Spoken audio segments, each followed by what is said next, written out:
ಏನಂತೀರಿ?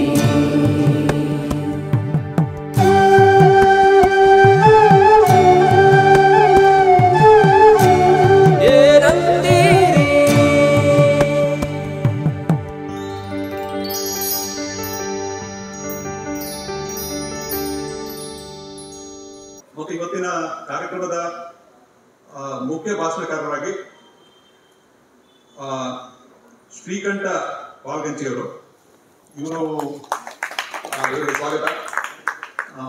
ಕಾರ್ಯಕ್ರಮ ಶ್ರೀಯುತ ಶ್ರೀಕಂಠ ಪಾಲ್ಗಂಚಿಯವರ ಒಂದು ಉಪನ್ಯಾಸ. ಇಂದಿನ ಕಾರ್ಯಕ್ರಮ ಒಂದು 10ನೇ ವಾರ್ಷಿಕ ಗಣೇಶೋತ್ಸವ ನಡೆಸ್ತಾ ಇದ್ದೀವಿ. ಇನ್ನೊಂದು 300ನೇ ಜನ್ಮಾಷ್ಟಮಾನೋತ್ಸವ, ಅಹಲ್ಯಾಬಾಯಿಯವರ ಜನ್ಮಾಷ್ಟಮಾನೋತ್ಸವ.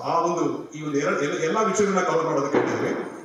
ಅಪಿಸ್ವರ್ಣಮಯೀ ಲಂಕಾ ನಮೇ ಲಕ್ಷ್ಮಣ ರೋಚತೆ ಜನನೀ ಜನ್ಮಭೂಮಿಶ್ಚ ಸ್ವರ್ಗಾದಪಿ ಗರೀಯಸಿ.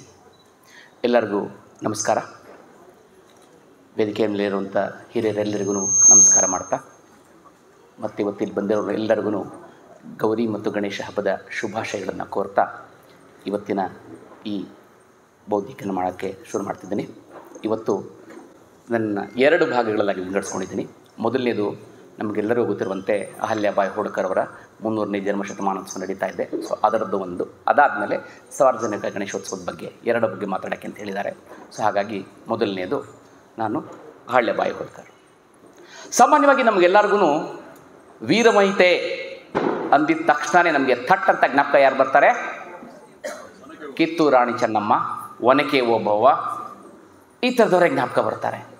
ನಿಜ, ಅವರೆಲ್ಲರೂ ಕ್ಷಾತ್ರ ತೇಜದಿಂದ ಹೋರಾಡಿ, ಬ್ರಿಟಿಷರ ವಿರುದ್ಧ ಹೋರಾಡಿ ಅಥವಾ ಬೇರೆ ಆಗಿನ ಕಾಲದ ರಾಜ್ಯಗಳಿಂದ ಹೋರಾಡಿ ನಮ್ಮ ದೇಶನ ಅವರವರ ರಾಜ್ಯಗಳನ್ನು ತಗೊಂಡು ಬಂದರು. ಆದರೆ ಅಷ್ಟೇ ಅಲ್ದಲೇ ಬರೀ ಕೇವಲ ರಾಜಮನೆತನಗಳಲ್ಲಿ ಅಥವಾ ತನ್ನ ರಾಜ್ಯನ ಉಳಿಸ್ಕೊಳ್ಳೋದಾಗಲಿ ಅದು ಅಲ್ದಲೇ ಸಾಮಾಜಿಕವಾಗಿ ಇವತ್ತೇನು ನಾವು ನೋಡ್ತಿದ್ದೀವಿ, ಇಡೀ ಭಾರತದಲ್ಲಿ ನೋಡ್ತಾ ಇದ್ದೀವಲ್ಲ, ದೇವಸ್ಥಾನಗಳಿದೆಯಲ್ಲ, ದ್ವಾದಶ ಲಿಂಗಗಳಾಗಿರಲಿ ಅಥವಾ ಕಾಶಿ, ಮಥುರಾ, ಮಾಯಾ ಅವೆಲ್ಲ ಇದೆಯಲ್ಲ, ಆ ದೇವಸ್ಥಾನಗಳನ್ನೆಲ್ಲ ದಾಳಿ ಮಾಡಿದ್ರು, ಮೊಘಲರು ದಾಳಿ ಮಾಡಿದಿರಬೇಕಿದ್ರೆ ಅದನ್ನೆಲ್ಲ ಜೀರ್ಣೋದ್ಧಾರ ಮಾಡಿದಂಥ ಏಕೈಕ ಯಾರಾದರೂ ಒಬ್ಬರು ಇದ್ದಾರೆ ಅಂತ ಹೇಳಿದ್ರೆ ಆಕೆ ಅಹಲ್ಯಾಬಾಯಿ ಹೋಳ್ಕರ್. ಹಾಗಾಗಿ ಒಂದು ಜೋರಾದ ಚಪ್ಪಾಳೆ ಅಹಲ್ಯಾಬಾಯಿ ಹೋಳ್ಕರ್ಗೆ ಬಂದ ಮೇಲೆ ಕಾರ್ಯಕ್ರಮ. ಅಹಲ್ಯಾಬಾಯಿ ಹೋಳ್ಕರ್ ಇಲ್ಲಿ ಸುಮಾರು ಜನ ಹೆಣ್ಣು ಮಕ್ಕಳುಗಳಿದ್ದಾರೆ. ಆ ಹೆಣ್ಣು ಮಕ್ಕಳಿಗೆ ತುಂಬ ಪ್ರೇರಣೀಯವಾದವಳು ಅಂತ ಹೇಳಬೇಕು. ಯಾಕೆ ಅಂತ ಹೇಳಿದ್ರೆ ಅವಳ ಜೀವನನೇ ಆ ರೀತಿ ಇದೆ. 1725ನೇ ಇಸ್ವಿ, ಅದು ಮಹಾರಾಷ್ಟ್ರದ ಅಹಮದ್ ನಗರ ಅಂತಿರುತ್ತೆ. ಅಂದರೆ ಕನ್ಫ್ಯೂಸ್ ಮಾಡ್ಕೊಳ್ಬಾರ್ದು, ಅಹಮದಾಬಾದ್ ಬೇರೆ, ಗುಜರಾತ್ ಅಹಮದಾಬಾದ್ ಬೇರೆ, ಮಹಾರಾಷ್ಟ್ರದ ಅಹಮದ್ ನಗರ ಅಂತಿರುತ್ತೆ. ಆ ಅಹಮದ್ ನಗರದ ಜಮ್ಖೇಡ್ ಅಂತ ಒಂದು ಪ್ರದೇಶ. ಆ ಜಮ್ಖೇಡ್ನ ಜೋಂಡಿ ಅಂತ ಒಂದು ಪುಟ್ಟ ಹಳ್ಳಿಲಿ ವೆಂಕೋಜಿರಾವ್ ಶಿಂದೆ ಮತ್ತು ಸುಶೀಲಾರಾವ್ ಶಿಂದೆ ಅಂತ ಇಬ್ಬರು ದಂಪತಿಗಳಿರ್ತಾರೆ. ಆ ದಂಪತಿಗಳೊಂದು ಮುದ್ದಾದ ಮಗು 1725 ಮೇ 31 ಜನಿಸುತ್ತೆ. ಮನೆಗೆ ಬಂದಂಥ ಲಕ್ಷ್ಮಿ ನೋಡ್ತಾರೆ. ಲಕ್ಷ್ಮಿ ನೋಡಿದಾಗ ನಾವೇನು ಹೇಳ್ತೀವಿ ಅಂದರೆ, ಪಂಚಕನ್ಯರಲ್ಲಿ ಯಾವ ಹೇಳ್ತೀವಿ ನಾವು? ಅಹಲ್ಯ, ದ್ರೌಪದಿ, ತಾರಾ ಮಂಡೋದರಿ ತಥಾ ಅಂತ ಹೇಳ್ತೀವಿ. ಹಾಗಾಗಿ ಆ ಪಂಚಕನ್ಯರ ಥರ ನನ್ನ ಮಗಳು ಆಗಲಿ ಅಂತ ಅವ್ರಿಗೇನೋ ಅವಾಗಲೇ ಗೊತ್ತಿತ್ತೋ ಏನೋ, ಹಾಗಾಗಿ ಆಕೆಗೆ ಅಹಲ್ಯ ಅಂತ ಹೆಸರಿಡ್ತಾರೆ. ಅಹಲ್ಯ ಅಂತ ಹೆಸರಿಡೋದಲ್ಲದೆ ಆಕೆಗೆ ಏನು ಮಾಡ್ತಾರೆ ಅಂತ ಹೇಳಿದ್ರೆ, ಮನೆಯೇ ಮೊದಲ ಪಾಠಶಾಲೆ, ತಾಯಿಯೇ ಮೊದಲ ಗುರು ಅಂತ. ಆಗಿನ ಕಾಲದಲ್ಲಿ ಗಂಡು ಮಕ್ಕಳು ವಿದ್ಯಾಭ್ಯಾಸ ಮಾಡಬೇಡಿ, ಹೆಣ್ಣು ಮಕ್ಕಳು ಅಂತ ಇಲ್ಲವೇ ಇಲ್ಲ, ಗಂಡು ಮಕ್ಕಳಿಗೆ ಸಿಗ್ತಾ ಇರಲಿಲ್ಲ. ಅಂಥದ್ರಲ್ಲಿ ಹೆಣ್ಣು ಮಕ್ಕಳಿಗೆ ಎಲ್ಲಿ ಹೊರಗಡೆ ಕಳಿಸದೇ ಇರೋಂಥ ಸಮಯದಲ್ಲೂ ಸಹ ಇವರೇನು ಮಾಡ್ತಾರೆ ಅಂದರೆ, ತಾಯಿ ಎಲ್ಲ ಕೂತ್ಕೊಂಡು ಆಕೆಗೆ ಒಳ್ಳೆಯ ಸಂಸ್ಕಾರ ಕಲಿಸ್ಕೊಡ್ತಾಳೆ. ತಾಯಿ ಶಾಸ್ತ್ರಗಳನ್ನು ಕಲಿಸ್ಕೊಡ್ತಾರೆ. ತಂದೆ ಏನು ಮಾಡ್ತಾನೆ ಅಂತ ಹೇಳಿದ್ರೆ, ಹಳ್ಳಿ ಅವನು ಒಬ್ಬ ಮುಖ್ಯಸ್ಥ ಆಗಿರ್ತಾನೆ, ಪಟೇಲ್ನಾಗಿರ್ತಾನೆ. ನನ್ನ ಮಗಳು ಬರೀ ಶಾಸ್ತ್ರ ಕಲ್ತ್ಕೊಂಡ್ರೆ ಸಾಕು, ಶಸ್ತ್ರನೂ ಕಲ್ತಿರಬೇಕು ಅಂತಳಿಗೆ ಶಸ್ತ್ರ ಮತ್ತು ಶಾಸ್ತ್ರ 2ರ ಅಭ್ಯಾಸನೂ ಮನೆಯಲ್ಲೇ ಆಗಿರುತ್ತೆ. ಆಕೆ ಎಷ್ಟು ಚೆನ್ನಾಗಿರ್ತಾಳೆ ಅಂತ ಹೇಳಿದ್ರೆ, ಆಕೆ ಕೇವಲ 8 ವರ್ಷದಲ್ಲಿ ಅವರ ಊರಿನಲ್ಲಿ ಒಂದು ಪುಟ್ಟದಾದ ದೇವಸ್ಥಾನ ಇರುತ್ತೆ. ಆ ದೇವಸ್ಥಾನದಲ್ಲಿ ಪ್ರತಿ ದಿವಸನೂ ಅನ್ನದಾಸೋಹ ನಡೀತಿರುತ್ತೆ, ಪ್ರಸಾದ ವಿನಿಯೋಗ ನಡೀತಾ ಇರುತ್ತೆ. ಆ ಇಡೀ ಇದನ್ನು ನೋಡಬೇಕಿದ್ರೆ ನಮ್ಮ ಮನೇಲಿ 8 ಮಕ್ಕಳಿಂದ ಪುಟಾಣಿ ಒಂದು ನೃತ್ಯ ಮಾಡ್ತಾ ಅಯ್ಯೋ ಚೆನ್ನಾಗಿದೆ ಅಂತ ಹೇಳ್ತೀವಿ, ಇನ್ನೂ ಅದು ಏನೂ ಗೊತ್ತಿರಲ್ಲ. ಅಂದರೆ ಆ ವಯಸ್ಸಿನ ಮಗಳು, ಆ ವಯಸ್ಸಿನ ಪುಟ್ಟ ಮಗು ಇಡೀ ದೇವಸ್ಥಾನದನ್ನು ನೋಡ್ಕೊಳ್ದಲ್ಲೇ ಇಡೀ ಎಲ್ಲರಿಗೂ ಬಂದಿರುವಂಥ ಪ್ರಸಾದ ಕೊಡ್ತಾ ಇರ್ತಾಳೆ. ಅಷ್ಟು ಚುರುಕಾಗಿರ್ತಾಳೆ ಆ ಹುಡುಗಿ. ಒಂದು ಸತಿ ಏನಾಗುತ್ತೆ ಅಂತ ಹೇಳಿದ್ರೆ, ಈ ಪೇಶ್ವೆ ಇರ್ತಾರೆ, ಮಹಾರಾಷ್ಟ್ರದ ಪೇಶ್ವೆ ಇರ್ತಾರೆ, ಬಾಜಿರಾವ್ ಪೇಶ್ವೆಯವರ ಆಡಳಿತದಲ್ಲಿದ್ದಂಥ ಸೇನಾನಿಯಾಗಿದ್ದಂಥ ಮಲ್ಹಾರರಾವ್ ಹೋಳ್ಕರ್ ಅಂತಿರ್ತಾರೆ. ಅವರು ಇಂದೋರ್ ಕಡೆಯಿಂದ ಪುಣೆಗೆ ಬರ್ತಾ ಇರಬೇಕಿದ್ರೆ, ಈ ಮುಳಖೇಡ್ ಕಡೆಯಿಂದ ಇಲ್ಲಿ ಬರ್ತಾ ಇರ್ತಾರೆ. ಹೀಗೆ ಬರಬೇಕಿದ್ರೆ ಆ ದೇವಸ್ಥಾನದಲ್ಲಿ ಬರ್ತಾರೆ. ನಮಗೆಲ್ಲ ಗೊತ್ತಿರಬೇಕಾದ್ರೆ ಹೋಗಬೇಕಿದ್ರೆ ಎಲ್ಲಾದ್ರೂ ಅವಾಗಿನ ಕಾಲದಲ್ಲಿ ಈಗಿನ ಥರ ವಾಸತಿ ಎಲ್ಲ ಇರ್ತಿರಲಿಲ್ಲ, ಎಲ್ಲಿ ಹೋದ್ರಲ್ಲಿ ಉಳ್ಕೊಳ್ತಾ ಇದ್ರು. ಅದು ಉಳ್ಕೊಂಡಾಗ ದೇವಸ್ಥಾನ ಕಾಣುತ್ತೆ. ದೇವಸ್ಥಾನದಲ್ಲಿ ಬಂದೆಲ್ಲ ನಮಸ್ಕಾರ ಎಲ್ಲ ಮಾಡಿದ್ಮೇಲೆ ಅಲ್ಲಿ ಪ್ರಸಾದ ವಿನಿಯೋಗ ಇರುತ್ತೆ. ಪ್ರಸಾದ ವಿನಿಯೋಗ ಮಾಡಿದಾಗ ಚಿಕ್ಕ ಪುಟಾಣಿ ಹುಡುಗಿಯಲ್ಲಿ ಪಟ ಪಟ ಪಟ ಪಟ ಪಟ ಅಂತ ಓಡಾಡ್ತಾ ಇರ್ತಾಳೆ. ಯಾರು ಈ ಹುಡುಗಿ ಅಂತ ಕೇಳಿದಾಗ ಆಗ ಗೊತ್ತಾಗುತ್ತೆ ಇಲ್ಲಿನ ಸರಪಂಚರ ಮಗಳವಳು, ಇವಳ ಮಂಕೋಜಿರಾವ್ ಅವರ ಮಗಳು, ಮಂಕೋಜಿರಾವ್ ಶಿಂದೆಯವರ ಮಗಳು ಅಂತ ಹೇಳಿದಾಗ ಅವಾಗ ಥಟ್ ಅಂತ ಅವ್ರಿಗೆ ಅನ್ಸತ್ತೆ, ನನ್ನ ಮಗ ಬಾಜಿರಾಯ್ ಹೋಳ್ಕರ್ಗೆ ಇಂಥ ಹೆಣ್ಣು ಸಿಕ್ಕಿದ್ರೆ ಚೆನ್ನಾಗಿರುತ್ತಲ್ವಾ ಅಂತ ಅನಿಸತ್ತೆ. ಆಗ ಎಲ್ಲನೂ ಬಾಲ್ಯ ವಿವಾಹ ಪದ್ಧತಿ ಇತ್ತು. ಅಂದರೆ ಈಗಿನ ಥರ 18 ವರ್ಷದ ಮೇಲೆ ಮದುವೆ ಆಗಬೇಕು, 21 ವರ್ಷ ಹೆಣ್ಣು ಮಕ್ಕಳಿಗೆ 18, ಗಂಡು ಮಕ್ಕಳಿಗೆ 21 ಅಂತಿರಲಿಲ್ಲ. ಆಗ ಬಾಲ್ಯದಲ್ಲಿ ತೊಟ್ಲಲ್ಲೇ ಮದುವೆ ಆಗ್ತಿತ್ತು. ಆದರೆ 8-10 ವರ್ಷದೊಳಗೆ ಮದುವೆ ಆಗ್ತಿತ್ತು. ಸೊ ಹಾಗಾಗಿ ಏನು ಮಾಡ್ತಾರೆ ಅಂತ ಹೇಳಿದ್ರೆ, ಇವ್ರನ್ನ ಮಂಕೋಜಿರಾವ್ ಅವ್ರನ್ನ ಕೇಳ್ತಾರೆ, ಅಪ್ಪ ನಿನ್ನ ಮಗಳು ನೋಡಿದೆ ನನಗೆ ತುಂಬ ಇಷ್ಟ ಆಯಿತು, ನನ್ನ ಮನೆಗೆ ಸೊಸೆಗೆ ತರ್ಕೊಡ್ತೀನಿ, ದಯವಿಟ್ಟು ಕೊಡ್ತೀಯಾ ಅಂತ ಕೇಳ್ತಾರೆ. ನಾವೆಲ್ಲರೂ ಇಲ್ಲೆಲ್ಲ ತಾಯಂದಿರಿದ್ದೀವಿ. ನಮ್ಮ ಮಗಳನ್ನು ಎಲ್ಲಿ ಕೊಡಬೇಕು ಅಂತ ಹೇಳಿದ್ರೆ ನಾವೇನು ಅಂದ್ಕೊಳ್ತೀವಿ, ಒಳ್ಳೆ ಮನೆ ಕೊಡಬೇಕು. ಅಂದರೆ ನಮ್ಮ ಮನೆಯಿಂದ ಹೋಗಬೇಕಂದ್ರೆ ನಮ್ಮ ಮನೆಯಿಂದ ಬೆಳಗಿರೋ ಮಹಾಲಕ್ಷ್ಮಿ ಬೇರೆಯವ್ರ ಮನೆಯಲ್ಲಿ ಹೋಗಿ ಬೆಳಬೇಕು ಅಂತ. ಹಾಗಾಗಿ ಅದು ತನ್ನ ಮಗಳು ರಾಣಿ ಆಗ್ತಾ ಇದ್ದಾಳೆ ಅಂದರೆ ಯಾರಿಗೆ ತಾನೇ ಇಷ್ಟ ಆಗೋದಿಲ್ಲ. ಸೊ ಹಾಗಾಗಿ ಏನು ಮಾಡ್ತಾರೆ ಅಂತ ಹೇಳಿದ್ರೆ 1773ರಲ್ಲಿ ಆಕೆಗೆ ಮದುವೆ ಮಾಡಿ ಕಳಿಸ್ತಾರೆ. ಅಲ್ಲಿ ಅಹಲ್ಯಾಬಾಯಿಯನ್ನ ಮಲ್ಹಾರರಾವ್ ಹೋಳ್ಕರ್ ಅವರ ಮಗ ಖಂಡೇರಾವ್ ಹೋಳ್ಕರ್ ಅವ್ರ ಜೊತೆ ಮದುವೆ ಆಗುತ್ತೆ. ಸುಮಾರು 8 ವರ್ಷ ಆಕೆಗೆ. ಅದಾದಮೇಲೆ ಒಂದು 10-15 ವರ್ಷ ಆದಮೇಲೆ, ಅಂದರೆ ಆಕೆಗೊಂದು 20 ವರ್ಷ ಆಗೋಷ್ಟೊತ್ತಿಗೆ ಮಕ್ಕಳ ದಾಂಪತ್ಯ, ಅವರ ಅನ್ಯೋನ್ಯತೆ ದಾಂಪತ್ಯದಿಂದ 2 ಮಕ್ಕಳು ಹುಡ್ತಾರೆ. ಮೊದಲನೇ ಮಗ ಅವನು ಮಾಲಾರಾವ್ ಹೋಳ್ಕರ್ ಅಂತ ಹುಟ್ಟಿದ್ರೆ, ಎರಡನೇ ಮಗಳು ಮುಕ್ತಾದೇವಿ ಹೋಳ್ಕರ್ ಅಂತ ಹುಡ್ತಾಳೆ. ಆದರೆ ದುರಾದೃಷ್ಟವಶಾತ್ ಮಗ ಸ್ವಲ್ಪ ಮಾನಸಿಕ ಅಸ್ವಸ್ಥನಾಗಿರ್ತಾನೆ. ಆತನಿಗೆ ಏನು ಬುದ್ಧಿ ಎಲ್ಲ ಗೊತ್ತಿರೋದಿಲ್ಲ, ಮಗಳು ಚೆನ್ನಾಗಿರ್ತಾಳೆ. ಈ ಥರ ಇರಬೇಕಿದ್ರೆ ನಿಮಗೆಲ್ಲರಿಗೂ ಗೊತ್ತು, ಅವಾಗ ರಾಜರು ಅಂತ ಹೇಳಿದ್ಮೇಲೆ ಒಂದು ರಾಜ್ಯದಿಂದ ಇನ್ನೊಂದು ರಾಜ್ಯಕ್ಕೆ ಅಲ್ಲಿ ಯುದ್ಧ ಮಾಡ್ತಾ ಇರ್ತಾರೆ. ಅದೇ ರೀತಿ ಮೊಘಲರ ಸೈನ್ಯ ಒಂದು ಸತಿ ಇವ್ರ ಜೊತೆ ಯುದ್ಧಕ್ಕೆ ಬಂದಿರುತ್ತೆ. ಆ ಯುದ್ಧ ಮಾಡ್ತಾ ಇರಬೇಕಿದ್ರೆ ಇವರೇನು ಮೊಘಲ ಸೈನ್ಯ ಇವರು ಸೇರಿಕೊಂಡು ಇನ್ನೊಂದಲ್ಲಿರೋಂಥ ಮಾರ್ವಾಡಿ ರಾಜನ ಮೇಲೆ ಅವರು ಅಲ್ಲಿ ಯುದ್ಧಕ್ಕೆ ಹೋಗಬೇಕಿದ್ರೆ, ಶತ್ರುವಿನ ಶತ್ರು ಮಿತ್ರ ಅಂತ ಇರ್ತಾರೆ. ಆ ಮೊಘಲ್ ರಾಡಲ್ಲಿ ಇನ್ನೊಬ್ಬ ಯಾರೋ ಇರ್ತಾನೆ, ಅವನೇನು ಮಾಡ್ತಾನೆ ಅಂತ ಹೇಳಿದ್ರೆ, ಒಂದು ಯುದ್ಧ ಮಾಡ್ತಾ ಇರಬೇಕಿದ್ರೆ ಆ ಯುದ್ಧದಲ್ಲಿ ಖಂಡೇರಾವ್ ಅವರಿಗೆ ಒಂದು ಗುಂಡು ತಾಕಿ ಖಂಡೇರಾವ್ ಅವರು ಅಲ್ಲಿ ಯುದ್ಧದಲ್ಲಿ ಸತ್ತು ಹೋಗ್ತಾರೆ. ಅವತ್ತಿನ ಕಾಲ ಇನ್ನು ಸತಿಸಹಗಮನ ಪದ್ಧತಿ ಇತ್ತು. ಸತಿಸಹಗಮನ ಪದ್ಧತಿ ಅಂತ ಹೇಳಿದ್ರೆ, ಗಂಡ ಸತ್ತು ಹೋದರೆ ಗಂಡಿನ ಜೊತೆನೇ ಹೆಂಡತಿಯನ್ನು ಜೀವಂತವಾಗಿ ಸಾಯ್ತಾ ಇದ್ಲು, ಅಂದರೆ ಚಿತೆಗೆ ಆತ್ಮಾಹುತಿ ಮಾಡ್ಕೊಳ್ತಾ ಇದ್ರು.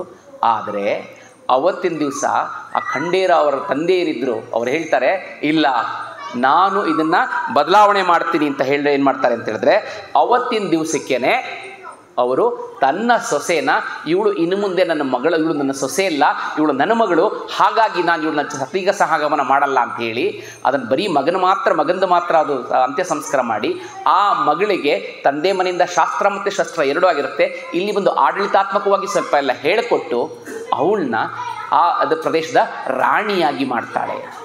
ಆ ರಾಣಿಯಾಗಿ ಮಾಡಿದಾಗ ಒಂದು ಕಡೆ ಯಜಮಾನರು ಹೋಗಿದ್ದಾರೆ, ಇನ್ನೊಂದು ಕಡೆ ಮಾವನವರು ಈಗ ಹೇಳ್ಕೊಡ್ತಾ ಇರಬೇಕಿದ್ರೆ ಪುತ್ರ ಶೋಕ ನಿರಂತರಂ ಅಂತ ಹೇಳ್ತಾರೆ. ಅಂದರೆ ಯಾವಾಗಲೂ ಮಗನ ಮನೆಯಲ್ಲಿ ಮಕ್ಕಳುಗಳು ಸತ್ತು ಹೋದರೆ ಅದು ಯಾವಾಗಲೂ ಜ್ಞಾಪಕ ಇರತ್ತಂತೆ. ಹಾಗಾಗಿ ಅದೇ ರೀತಿಯಾಗಿ ಆ ಮಗ ಸತ್ತ ಸಾವಿನಲ್ಲೇ ಕೆಲವೇ ತಿಂಗಳಲ್ಲಿ ಅವ್ರ ತಂದೆಯೂ ಸತ್ತು ಹೋಗ್ತಾರೆ. ತಂದೆಯೂ ಸತ್ತು ಹೋದಾಗ ಮಲ್ಹಾರರಾವ್ ಅವರು ಸತ್ತು ಹೋದಾಗ ಒಂದು ಕಡೆ ತಂದೆ ಅಂತ ಇರುವಂಥ ಸ್ವರೂಪದಲ್ಲಿರುವಂಥ ಮಾವನವ್ರನ್ನ ಕಳ್ಕೊಳ್ತಾಳೆ, ಯಜಮಾನರು ಕಳ್ಕೊಳ್ತಾಳೆ. ಆದರೂ ಆಕೆ ದ್ವಿತೀಯಗಳಲ್ಲ, ಏನು ಮಾಡ್ತಾಳೆ ಅಂತ ಹೇಳಿದ್ರೆ ತಗೊಂಡವಳು ತನ್ನ ರಾಜ್ಯಭಾರನ ತುಂಬ ಚೆನ್ನಾಗಿ ಮಾಡ್ತಾಳೆ. ಎಷ್ಟು ಚೆನ್ನಾಗಿ ಮಾಡಿದ್ಲು ಅಂತ ಹೇಳಿದ್ರೆ, ಅವಳ ಕಾಲದಲ್ಲಿ ತುಂಬ ಒಳ್ಳೆಯ ಸುಖಿ ರಾಜ್ಯ ಇತ್ತು. ಎಲ್ಲರೂ ಆಕೆ ಧರ್ಮ ಸಹಿಷ್ಣುತೆ ಇದ್ದರು.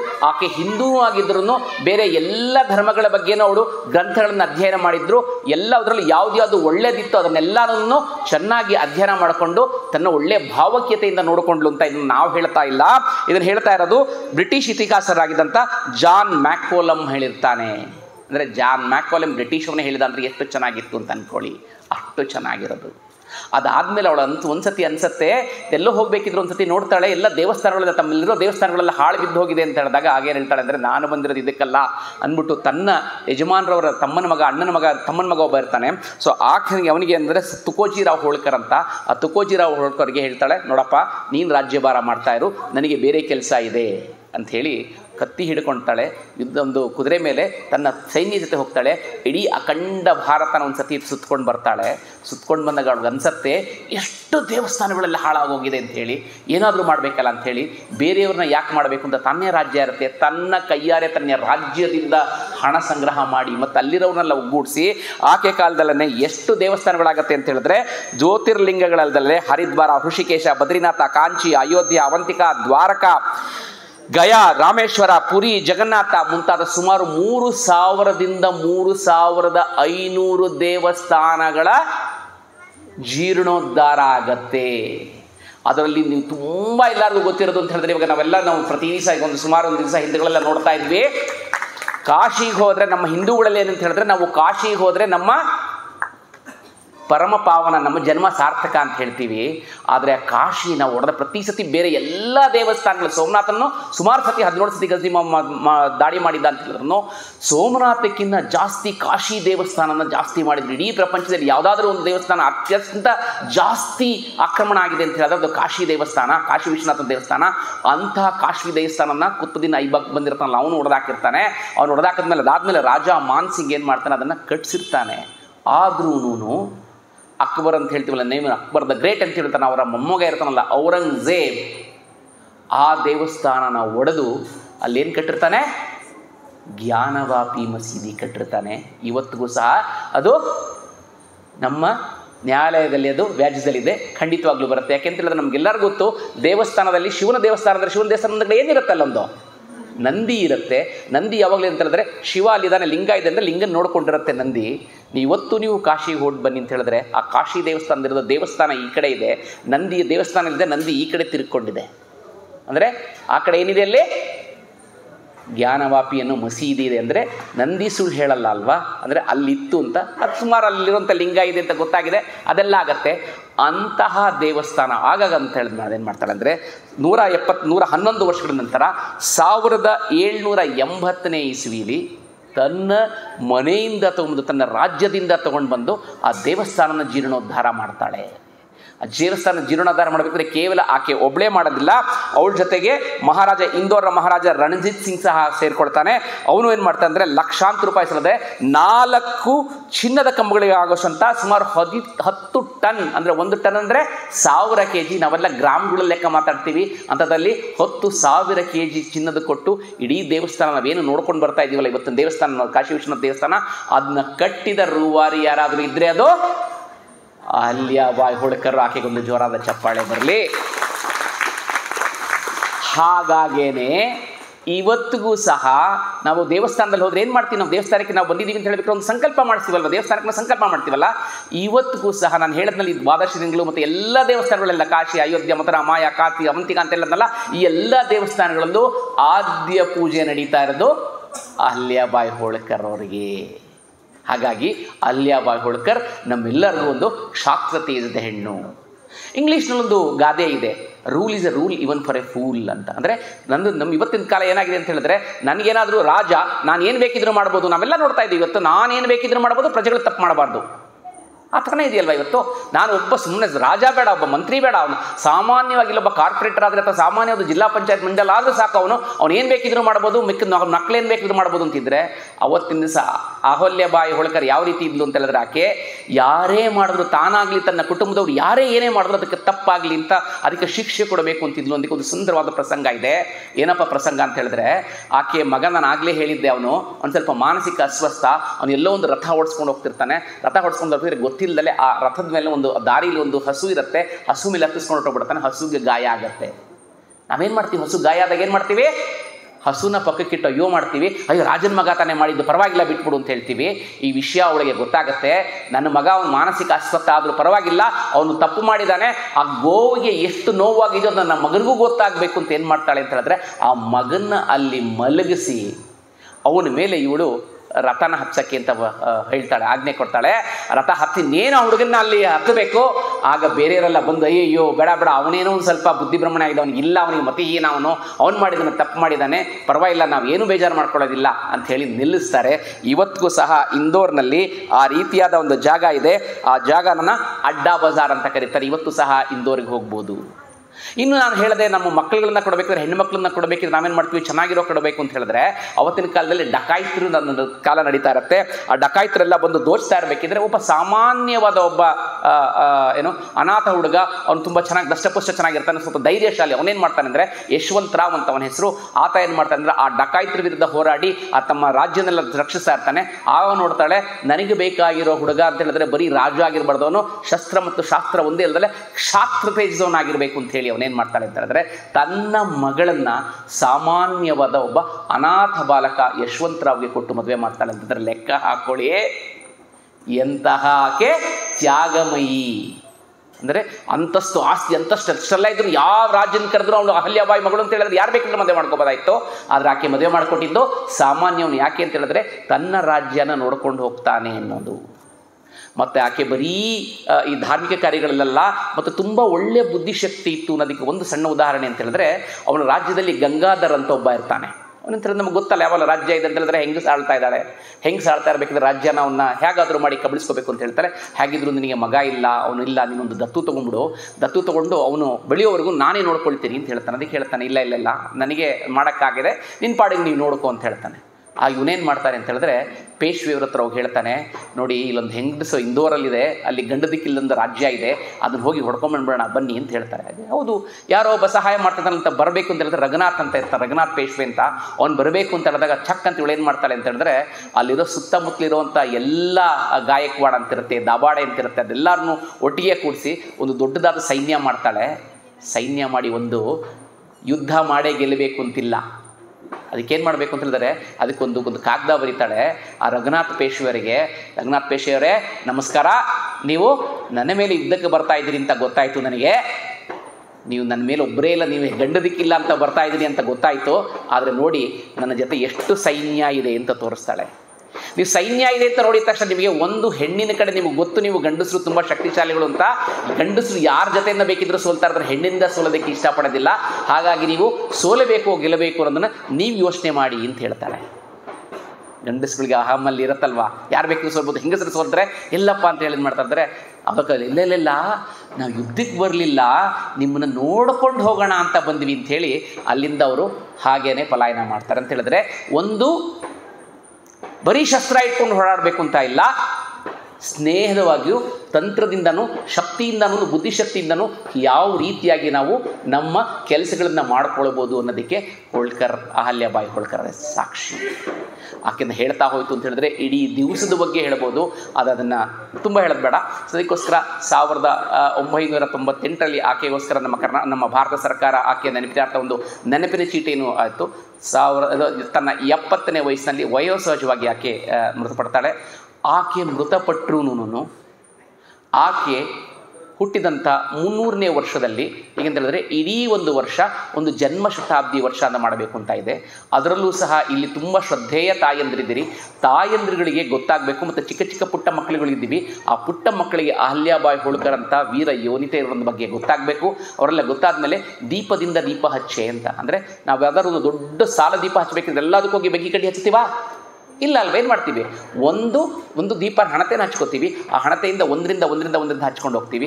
ಆ ರೀತಿಯಾಗಿ ಇವತ್ತಿನ ದಿವಸ ನೀವಿಲ್ಲಿ ಬಂದಿದ್ದೀರಿ, ನೀವೆಲ್ಲ ಹಣತೆಯ ರೂಪದಲ್ಲಿ ಬಂದಿದ್ದೀರಿ. ಈ ಹಣತೆಗೆ ನಾನು ಬಂದು ಇಲ್ಲಿ ಒಂದು ಬೆಂಕಿ ಕಡ್ಡಿ ಒಂದು ಹಚ್ಚಿ ನಿಮಗೊಂದು ಹಣತೆನ ಹಚ್ಚಿದ್ದೀನಿ. ಆ ಹಣತೆನ ನೀವು ಇಟ್ಕೊಂಡು, ಯಾಕೆಂದರೆ ತುಂಬ ಇಲ್ಲಿ ನೋಡಿದೆ, ಇಲ್ಲಿ ಒಳ್ಳೆಯ ಸಾಂಸ್ಕೃತಿಕ ಕಾರ್ಯಕ್ರಮ ಇತ್ತು, ತುಂಬ ಚೆನ್ನಾಗಿದ್ದೀರಿ. ನೀವು ನಂದಾದೀಪರಾಗಿ ಒಬ್ಬೊಬ್ಬರಾಗಿ ಹೋಗ್ಬಿಟ್ಟು ಎಲ್ಲ ಕಡೆ ಹಚ್ಕೊಂಡ್ಬರ್ಬೇಕು.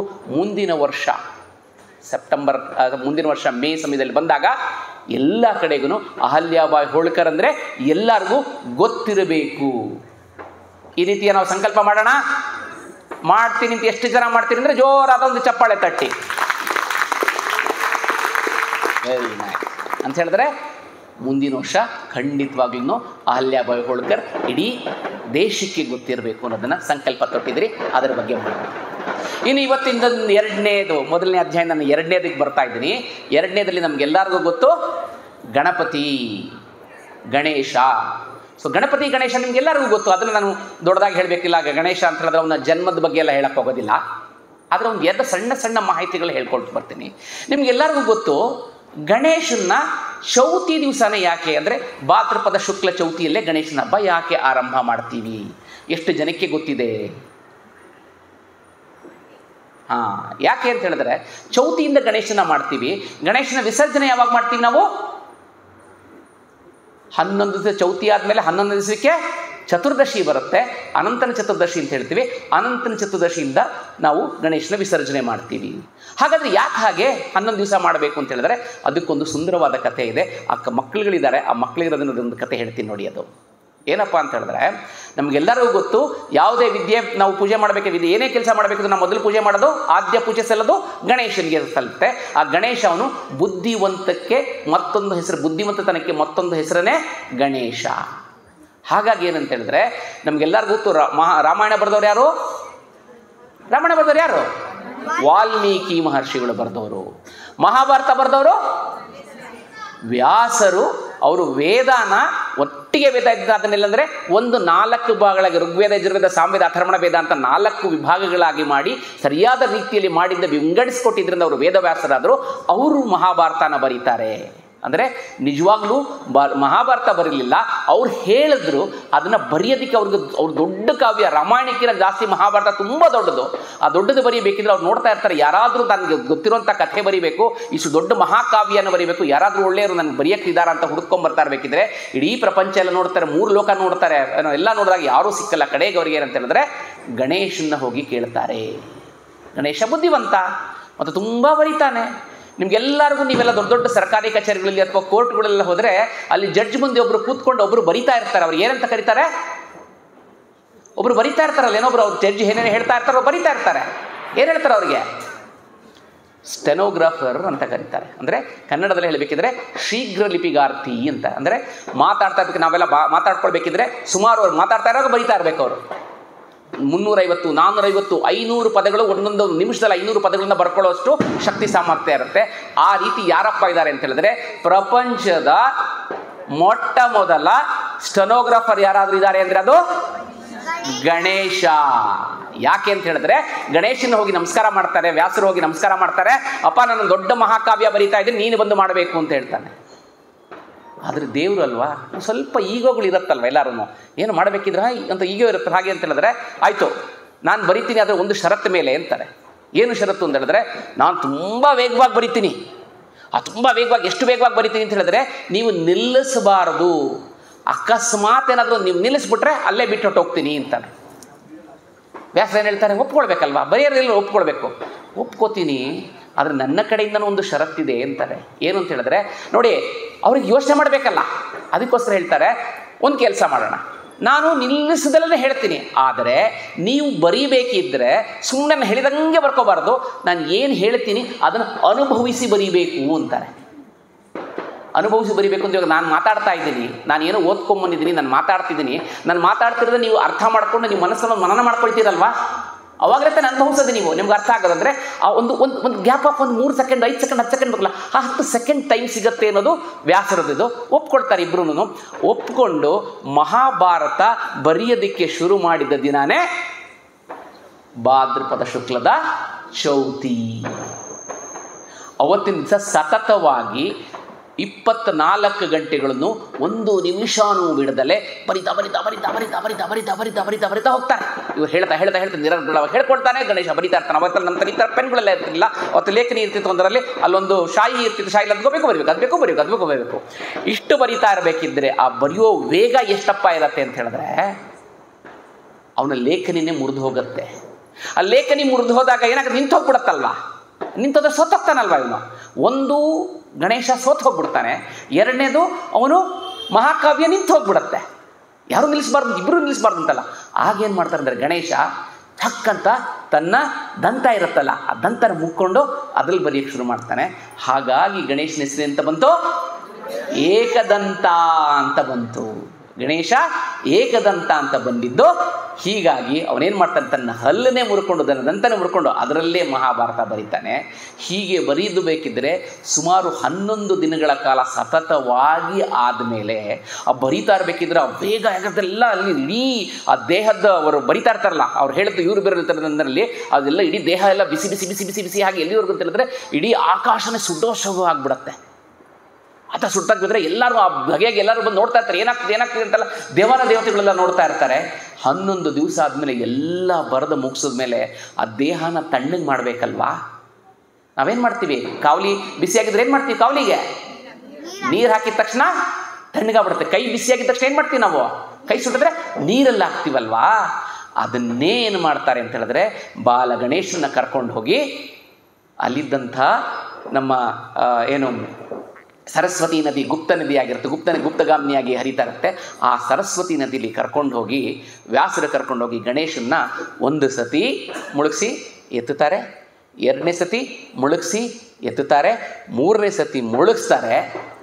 ಚಂಗಂತ ಕೈ ಕಿತ್ಕೊಂಡು ಸರಸ್ವತಿ ನದಿ ಕಡೆಯಿಂದ ಅವನು ಆ ಮೂಲಕವಾಗಿ ಕೈಲಾಸಕ್ಕೆ ಹೋಗ್ತಾನೆ. ಹಾಗಾಗಿ ನೀವು ಗಣೇಶ ಬಿಡಬೇಕಿದ್ದೆಲ್ಲ ಅದು ಹೋಗಿ ಸೊಯ್ದ ತೊಗೊಂಡು ಗಣೇಶ ದಬಕ್ಕಂತ ಬಿಟ್ಬಿಡ್ತೀವ ನೀವು? ನಾವೇನು ಮಾಡ್ತೀವಿ? 1 ಸತಿ ಒಳಕ್ಕೆ ಮುಗಿಸಿ 2 ಸತಿ ಮಾಡಿ 3ನೇ ಸತಿಗೆ ಬಿಡ್ತೀವಿ. ಹಾಗಾಗಿ ಗಣೇಶ ಭಾದ್ರಪದ ಅವತ್ತಿನ ದಿವಸ ಬಿಟ್ಟಿದ್ದು 14ನೇ ದಿವಸ ಅಂದರೆ, ಅದು 11ನೇ ದಿವಸ ಅಂದರೆ 4ನೇ ದಿವಸ ಪ್ಲಸ್ 11 ಅಂದರೆ 14ನೇ ದಿವಸ ಬರುತ್ತೆ. ಹೀಗಾಗಿ ಭಾದ್ರಪದ ಮಾಸದ ಚೌತಿಯಿಂದ ಭಾದ್ರಪದ ಮಾಸದ ಚತುರ್ದಶಿವರೆಗೂ ಗಣೇಶನ ಹಬ್ಬ ಆಚರಣೆ ಮಾಡೋ ರೂಢಿಲಿ ಬಂತು.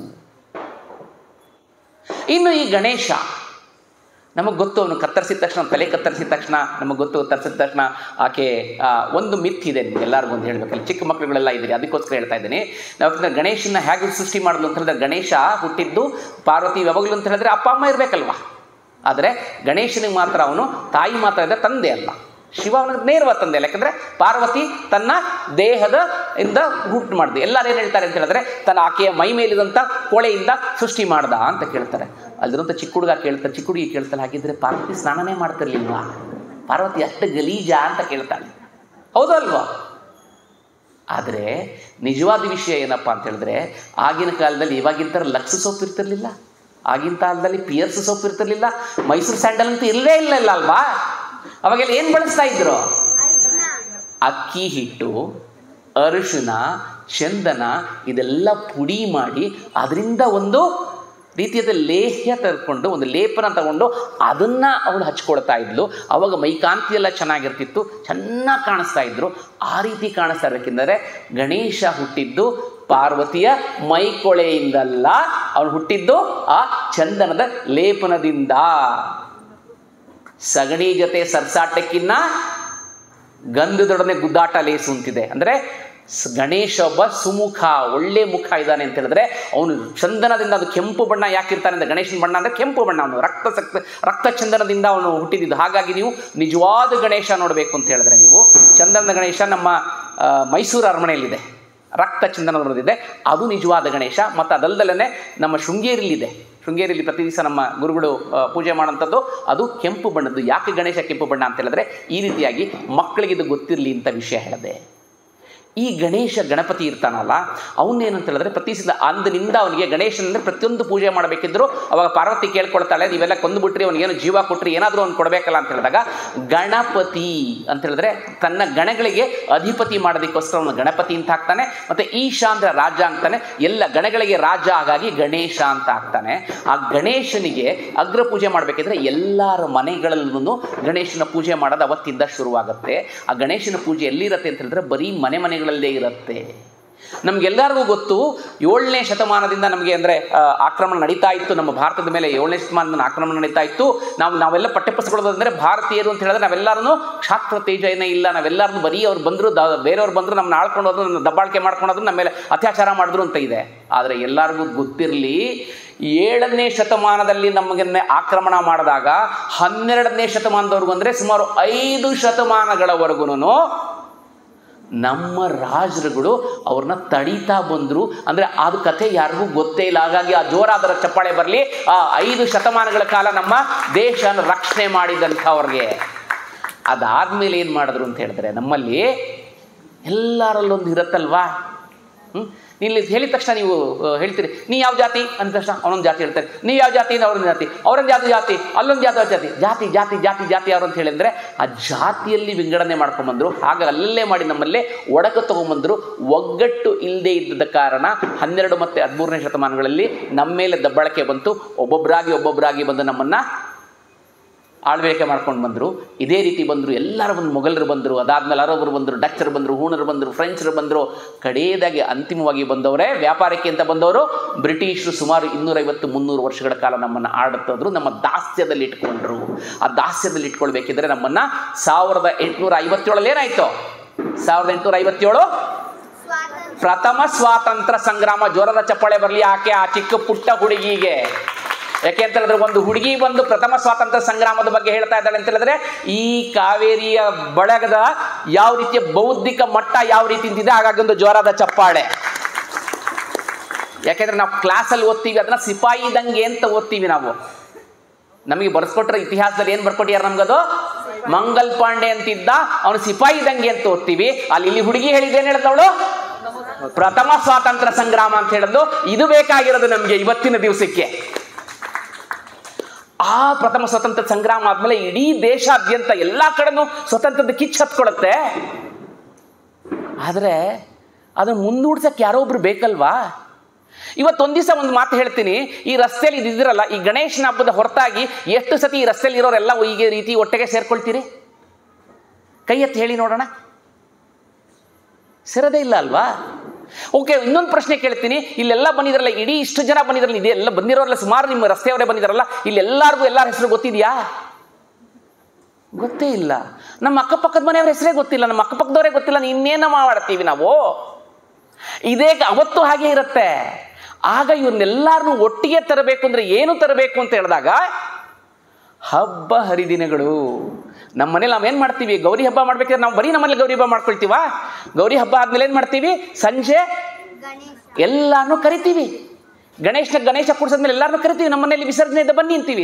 ಹಬ್ಬ ಹರಿದಿನಗಳಲ್ಲಿ ಮಾತ್ರ ನಾವು ಅಕ್ಕಪಕ್ಕದ ಮನೆಗಳಲ್ಲಿ ಹೋಗಿ ಮಾಡ್ತೀವಿ. ಹೌದೋ ಅಲ್ವೋ?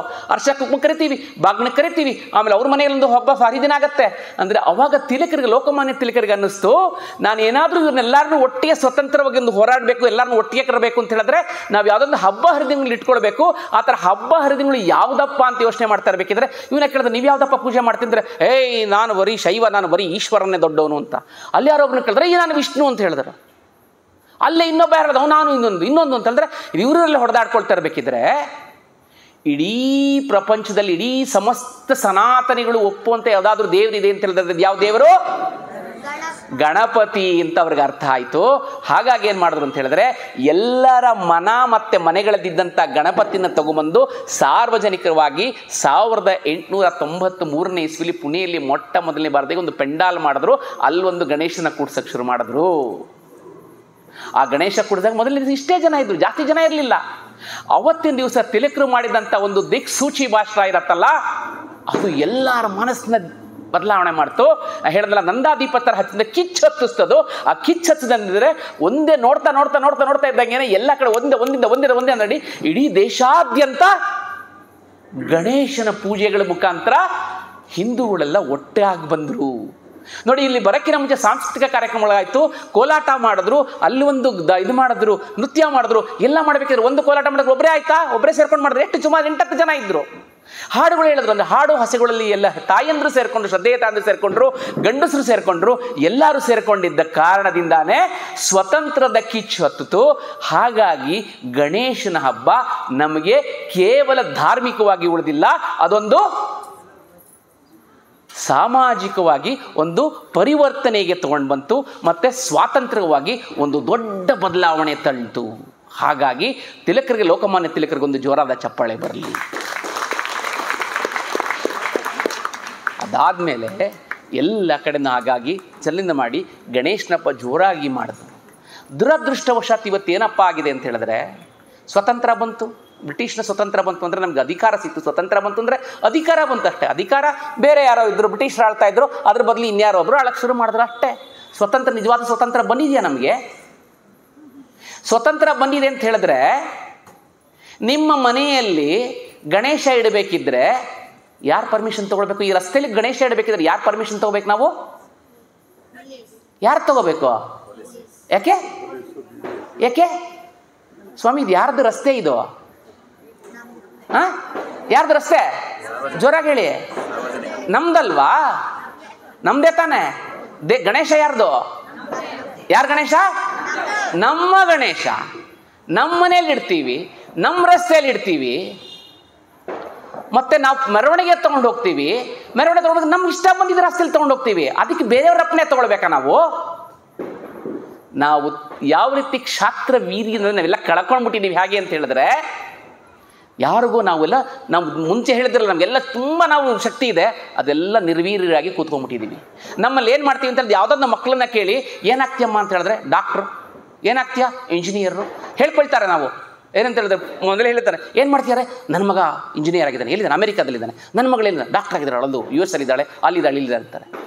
ಹೀಗೆ ಹೇಳ್ತಾ ಹೋಯ್ತು ಅಂತ ಹೇಳಿದ್ರೆ ಎಲ್ಲಿ ಹೋಗುತ್ತೆ ಅಂದರೆ, ಧಾರ್ಮಿಕವಾಗಿ ನೋಡ್ಕೊಳ್ಳೋರು ಯಾರಿಲ್ಲ. ಅವತ್ತೇನಾದರೂ ಧಾರ್ಮಿಕವಾಗಿ ನೋಡ್ಕೊಳ್ತಾ ಇದ್ರೆ, ಅಹಲ್ಯಾಬಾಯಿ ಹೋಳ್ಕರ್ ಇಲ್ಲದೆ ಇದ್ರೆ ಏನಾಗ್ತಿತ್ತು? ಇವತ್ತು ಪೂಜೆ ಮಾಡೋಕ್ಕೆ ಒಂದೇ ಒಂದು ದೇವಸ್ಥಾನ ಇರ್ತಿರ್ಲಿಲ್ಲ.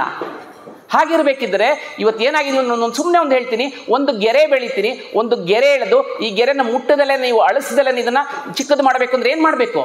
ಒಂದು ಗೆರೆ ಎಳೆದಿದ್ದೀನಿ, ಈ ಗೆರೆನ ಅಳಿಸ್ದಲ್ಲೇ ಅದನ್ನು ಸಣ್ಣದ ಮಾಡಬೇಕು ಅಂದರೆ ಏನು ಮಾಡಬೇಕು? ಪಕ್ಕದಲ್ಲಿ ಜ್ವರ ಚಪ್ಪಾಳೆ ಬರಲಿ, ಪಕ್ಕದಲ್ಲಿ ದೊಡ್ಡ ಗೆರೆ ಬೆಳಿಬೇಕು ಅಂತ ಗೊತ್ತಿದೆ. ಅಂದರೆ ನಾವು ಹೊಡೆದಾಡಬೇಕು ಅಂತಿಲ್ಲ, ಬಡದಾಡಬೇಕು ಅಂತಿಲ್ಲ. ಈ ಗೆರೆಗಿನ್ನ ಏನಾಗಬೇಕು?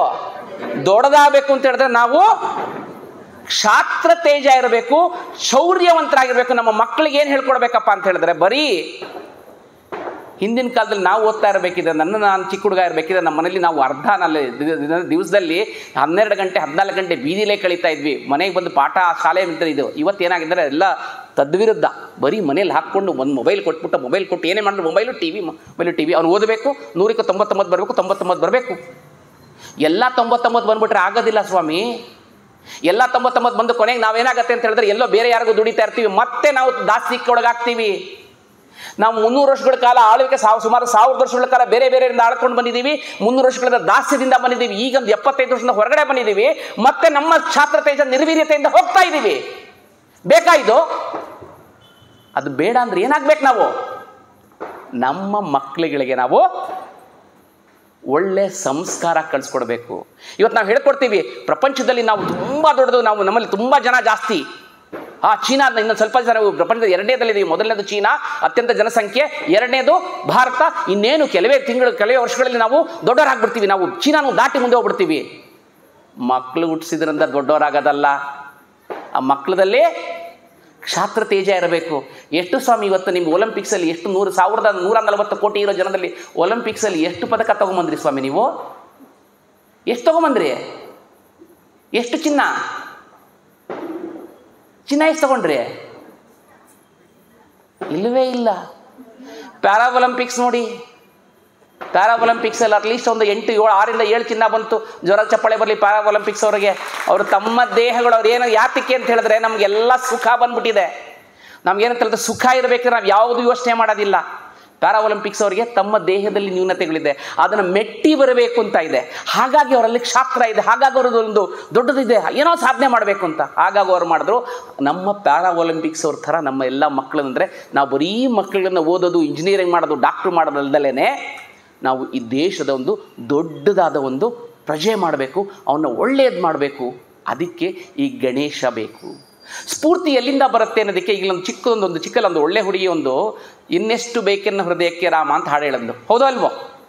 ಆ ಹಾಡು ಹೇಳಬೇಕಿದ್ರೆ ಅದು ಸ್ಫೂರ್ತಿ ಎಲ್ಲಿಂದ ಬಂತು ಅಂತ ಯಾರಿಗಾದ್ರೂ ಗೊತ್ತಾ? ಅದನ್ನು ಬರೆದವ್ರು ಯಾರು ಅಂತ ಗೊತ್ತಾ? ಗಜಾನನ ಶರ್ಮಾ ಅಂತ ಅವರು, KPTCಯಲ್ಲಿ ಹಿರಿಯ ಅಧಿಕಾರಿಗಳವರು. ಅವರೇನಂತ ಹೇಳಿದ್ರೆ, ಅವರು ತುಂಬ ಶ್ರದ್ಧಾವಂತರವರು. ರಾಮಚಂದ್ರಪುರದ ರಾಘವೇಶ್ವರ ಭಾರತೀಯ ಶಿಷ್ಯರವರು. ಪ್ರತಿ ವರ್ಷ ಚಾತುರ್ಮಾಸದಲ್ಲಿ ಒಂದು ಚಾತುರ್ಮಾಸದಲ್ಲಿ ಕರೆದ್ಬಿಟ್ಟು ಹೇಳ್ತಾರಂತೆ, ಅಪ್ಪ ನಾವು ಯಾವುದಾದ್ರೂ ಹೊಸದೊಂದು ಚೆನ್ನಾಗಿರೋ ರಾಮಂದೊಂದು ಹಾಡು ಬರ್ಕೊಡಪ್ಪ. ಯಾಕಂದ್ರೆ ನಿಮ್ಗೆ ಗೊತ್ತು, ರಾಘವೇಶ್ವರ ಭಾರತಿಗಳು ರಾಮಚಂದ್ರಪುರ ಮಠದವರು ಒಳ್ಳೆ ತುಂಬ ರಾಮಾಯಣ ತುಂಬ ಚೆನ್ನಾಗಿ ಅದ್ಭುತವಾಗಿ ಹೇಳ್ತಾರೆ, ಎಲ್ಲ ಕಡೆ ಅದ್ಭುತವಾಗಿ ಹೇಳ್ತಾರೆ.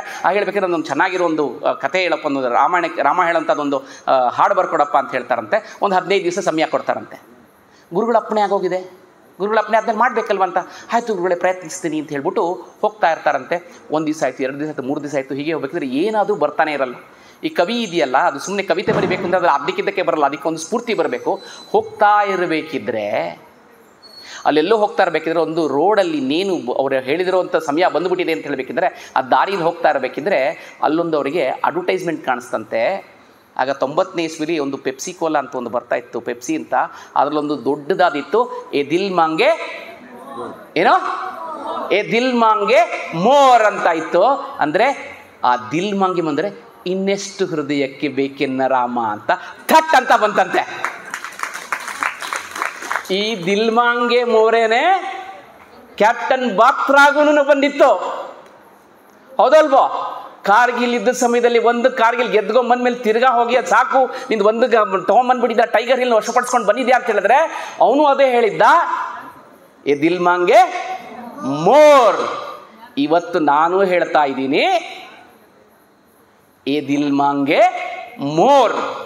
ಏನ್ ದಿಲ್ ಮಾಂಗೆ ಮೋರ್ ಅಂತ ಹೇಳಿದ್ರೆ, ಮುಂದಿನ ವರ್ಷ ಇಲ್ಲಿರೋದು ಸಂಖ್ಯೆ ಏನಿರುತ್ತಲ್ಲ, ದೀಪದಿಂದ ದೀಪ ಹಚ್ಚಿಂದ ಇದು ಇಡೀ ಪೂರ್ತಿಯಾಗಿರಬೇಕು. ಮತ್ತೆ ಇದೊಂದೇ ಅಲ್ಲ, ದೀಪದಿಂದ ಪಕ್ಕದಲ್ಲಿ ಅಕ್ಕಪಕ್ಕದಲ್ಲಿ ಇನ್ನೂ ಒಂದು 4 ಗಣೇಶ ಹಬ್ಬ ಮಾಡಬೇಕು. ಮತ್ತು ಎಲ್ಲ ಸಾಂಸ್ಕೃತಿಕ ಚಟುವಟಿಕೆಗಳನ್ನು ಮಾಡಬೇಕು. ಮುಂದಿನ ವರ್ಷ ನಿರೂಪಣೆಯಿಂದ ಹಿಡಿದು ಪೂರ್ತಿ ಇಡೀ ಕಾರ್ಯಕ್ರಮನ ಮಕ್ಕಳ ಕೈಲಿ ಮಾಡಿಸ್ಬೇಕು.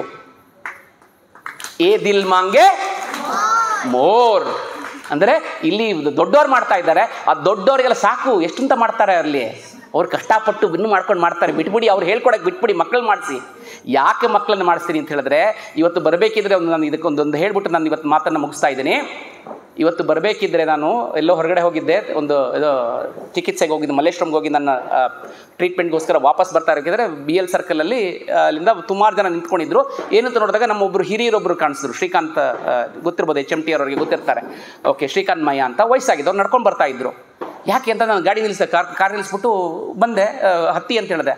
ಅವ್ರೇ ನನ್ನ ನೋಡಿದ್ಯಾ ಅಂದರು. ಹೌದು, ಯಾಕೆ ನೋಡಿದೆ ಅಂದ್ರಲ್ಲ, ನಡ್ಕೊಂಡು ಹೋಗ್ತಿಲ್ಲ, ಏನು ಸಮಾಚಾರ ಅಂದರೆ, ಇಲ್ಲ ಗಣೇಶೋತ್ಸವ ನಡೀತಿದೆ ವಿದ್ಯಾನಪುರದಲ್ಲಿ, ಸುಮಾರು ಒಂದು ದೊಡ್ಡದಾಗಿ ಒಂದು 25ರಿಂದ 30 ಗಣಪತಿ ಬರುತ್ತೆ, ಹಾಗಾಗಿ 1 ಗಂಟೆಯಿಂದ 4 ಗಂಟೆವರೆಗೂ ಆ ಕಡೆ ಯಾವುದು ಬಸ್ ಬಿಡಲ್ಲ ಅಂತೇಳಿ BL ಸರ್ಕಲಲ್ಲೇ ಬಸ್ ಸ್ಟಾಪ್ ಮಾಡಿಬಿಟ್ಟಿದ್ದಾರೆ. ಎಲ್ಲಿ ವಿದ್ಯಾರಣ್ಯಪುರ, ಎಲ್ಲಿ BL ಸರ್ಕಲ್, ಸುಮಾರು 5 ಕಿಲೋಮೀಟ್ರು ನಡ್ಕೊಂಡು ಹೋಗಬೇಕು ಅಂತ. ಅಯ್ಯೋ ಅಂದರು. ನಾನು ಹೇಳಿದೆ, ನಮ್ಮ ಹಬ್ಬ ಅಲ್ವಾ, ಒಂದು ದಿವ್ಸಕ್ಕಲ್ವಾ ಅಂದೆ. ಹೌದು, ಅದಕ್ಕೆ ನಡ್ಕೊಂಡು ಹೋಗ್ತಾ ಇದ್ದೀನಿ ಅಂದರು. ಆಮೇಲೆ ಬನ್ನಿ ಅಂತ ಕೂಡ್ಸ್ಕೊಂಡ್ಮೇಲೆ ಬಂದು ತುಂಬ ಚೆನ್ನಾಗಿರೋ ಮಾತು ಹೇಳಿದ್ರು. ಏನಪ್ಪ ಹೇಳಿದ್ರು ಅಂತ ಹೇಳಿದ್ರೆ, ಹಿಂಗೆ ಮಾತಾಡ್ತಾ ನನಗೆ ತುಂಬ ಬೇಸರ ಆಗ್ತಾ ಇದೆ ಮತ್ತು ಮುಂದಿನ ಹೇಗಿರುತ್ತೆ ಅನ್ನಿಸ್ತಾ ಇದೆ ಅಂದರು. ನಾನು ನಮ್ಮ ಮನೆಯವರಿಬ್ಬರು ಇದ್ವಿ. ಯಾಕೆ ಅಂತ ಕೇಳಿದೆ. ನನ್ನ ವಯಸ್ಸು ಆಗೋಯ್ತು, ನನಗೆ ಆಗಲೇ 80-80ನೇ ವಯಸ್ಸು, ನಂದೆಲ್ಲ ಆಗೋಯ್ತು. ನೀನು 5-6 ವರ್ಷ ಇರ್ತೀನಿ ಅಷ್ಟೇ, ನೀನು 50 ವರ್ಷ ಇದೆ, ಇನ್ನು ನೀನು 30-35 ವರ್ಷ ಇದೇ ರೀತಿಲಿ ಹ್ಯಾಕೆ ಕಳೀತೀಯಾ ಅಂತ ಕೇಳಿದ್ರು. ಹೌದು ಅಲ್ವೋ? ನಾನು ಬರೀ 35 ವರ್ಷ ಅಂತ ನೋಡಿದ್ರೆ ನಾನು ನನ್ನ ಮಗನ್ನ ನೋಡಬೇಕು. ಇನ್ನೂ ಇದು 18-19 ವರ್ಷ 20 ವರ್ಷದ ಮಗ ಅಂದರೆ ಅವನು ನಾವು ಇನ್ನೊಂದು 70 ವರ್ಷ ಅವನು ಎಲ್ಲಿ ಕಳೀತಾನೆ? ನಾವೇನು ಬಿಟ್ಟು ಹೋಗ್ತಾ ಇದ್ದೀವಿ? ಇದನ್ನ ಯೋಚನೆ ಮಾಡ್ಕೊಳ್ಳಿ. ಇವತ್ತಿನ ದಿವಸ 2 ತಗೊಳ್ಳೋಣ ನಾವು. ಒಂದು ಅಹಲ್ಯಾಬಾಯಿ ಹೋಳ್ಕರ್ ಥರ ದೇವಸ್ಥಾನ ಇದೆಲ್ಲ ಕಡೆ ಹೋಗಿ ಕಟ್ಟಬೇಕು ಅಂತಿಲ್ಲ, ದೇವಸ್ಥಾನ ಕಟ್ಟಕ್ಕಿದ್ದಾರೆ ಜನ. ಆದರೆ ಆ ಕಟ್ಟೋದಕ್ಕೆ ಏನು ಮಾಡಬೇಕು? ರಾಮಾಯಣದಲ್ಲಿ ನಾವು ಸೇತು ಕಟ್ಟಬೇಕಿದ್ರೆ ಏನು ಮಾಡಿದ್ರು? ಅಲ್ಲಿ ಏನಿತ್ತು ಸೇತು ಕಟ್ಟಬೇಕಿದ್ರೆ? ಎಲ್ಲರೂ ಸೇವೆ ಮಾಡಿದ್ರು. ಅದರಲ್ಲಿ ಒಂದು ಎಷ್ಟೊಂದು ಜನ ಸೇವೆ ಕಪಿಸೇನೆಲ್ಲ ಮಾಡಿದ್ರು. ಒಂದು ಸೇವೆನ ತುಂಬ ಜ್ಞಾಪಿಸ್ಕೋತೀವಿ. ಯಾವ ಸೇವೆ ಜ್ಞಾಪಿಸ್ಕೋತೀವಿ ಅಲ್ಲಿ ರಾಮಾಯಣದ ಸೇತು ಕುಂದನ ಕಟ್ಟಬೇಕಿದ್ರೆ? ಅಳಿಲು ಸೇವೆ.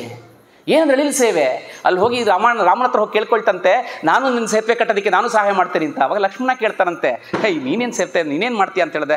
ಆಗ ರಾಮ ಹೇಳ್ತೆ, ಮಾಡಲಿ ಬಿಡು ಅಂತ. ಏನು ಮಾಡ್ತಂದ್ರೆ, ಅಳಿಲು ಗೊತ್ತಲ್ಲ ನಿಮಗೆ, ಅಳಿಲು ಬಾಲ ಉದ್ದ ಇರುತ್ತೆ, ಅದಕ್ಕೆಲ್ಲ ತುಂಬ ಕೂದಲುಗಳು ತುಪ್ತಾ ಇರುತ್ತೆ. ಅದು ಹೋಗುತ್ತಂತೆ, ಅಲ್ಲಿ ಹೋಗಿ ನೀರಲ್ಲಿ ತಬಕ್ಕಂತೆ ಬೀಳುತ್ತಂತೆ. ಬಿದ್ದುಬಿಟ್ಟು ಹೊರಗಡೆ ಬಂದು ಅದನ್ನೇ ಮರಳಲ್ಲಿ ಇನ್ಸತಿ ಹೊರಳಾಡುತ್ತೆ. ತಿರ್ಗಾ ಬಂದು ಒಂದು 4, 5, 6 ಮರಳ ಕಡೆಗಳು ಹತ್ಕೊಳ್ಳುತ್ತೆ. ಅದು ಮರಳಿರೋ ಕಡೆ ಹತ್ತು ಬಂದನ್ನು ಹೀಗೆ ದಿವಸ ಮಾಡಿ ಬಂದಾಗ ಒಂದು ಕಣದಿಂದ ಅಂದರೆ ಮಣ್ಣಿಂದಾಗಿ ಒಂದು ಇಷ್ಟು ಸಂಗ್ರಹ ಮಾಡಿರುತ್ತೆ. ಅಂದರೆ ಅಳಿಲು ಸಹ ಒಂದು ದೊಡ್ಡದ ರಾಮಸೇತು ಕಟ್ಟುವೆಗೆ ಮಾಡ್ತು ಅಂತ ಹೇಳಿದಾಗ ನಾವೆಲ್ಲರೂ ಮಾಡ್ಬೋದು ತಾನೆ?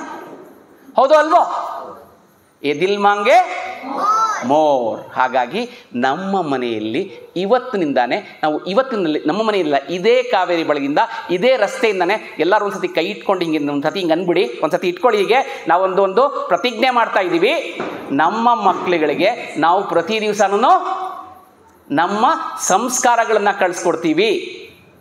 ಹೇಳಿ, ನಮ್ಮ ಮನೆಯಲ್ಲಿ ಇವತ್ತಿನಿಂದ ನಮ್ಮ ಮಕ್ಕಳಿಗೆ ನಮ್ಮ ಸನಾತನ ಧರ್ಮದ ಸಂಸ್ಕಾರಗಳನ್ನು ಕಲಿಸ್ಕೊಡ್ತೀವಿ. ಅದರ ಮುಖಾಂತರ ಅವರನ್ನು ದೇಶದ ಒಬ್ಬ ಒಳ್ಳೆಯ ಪ್ರಜೆಯನ್ನಾಗಿ ಮಾಡ್ತೀವಿ. ಹೌದಲ್ವಾ? ಇಷ್ಟು ಹೇಳ್ತಾ ನನ್ನ ಮಾತನ್ನ ಮುಗಿಸ್ತಾ ಇದ್ದೀನಿ. ಎಲ್ರಿಗೂ ನಮಸ್ಕಾರ. ಇಂತಹ ಮತ್ತಷ್ಟು ಕುತೂಹಲ ಮಾಹಿತಿಗಾಗಿ ನಮ್ಮ ಚಾನಲನ್ನು ಲೈಕ್ ಮಾಡಿ, ಶೇರ್ ಮಾಡಿ ಮತ್ತು ಸಬ್ಸ್ಕ್ರೈಬ್ ಆಗೋದನ್ನು ಮರಿಬೇಡಿ. ಅದೇ ರೀತಿ ಇಷ್ಟ ಆಗಿತ್ತು ಅಂತ ಹೇಳಿದ್ರೆ ಶೇರ್ ಮಾಡೋದನ್ನು ಸಹ ಮರಿಬೇಡಿ. ಏನಂತೀರಿ?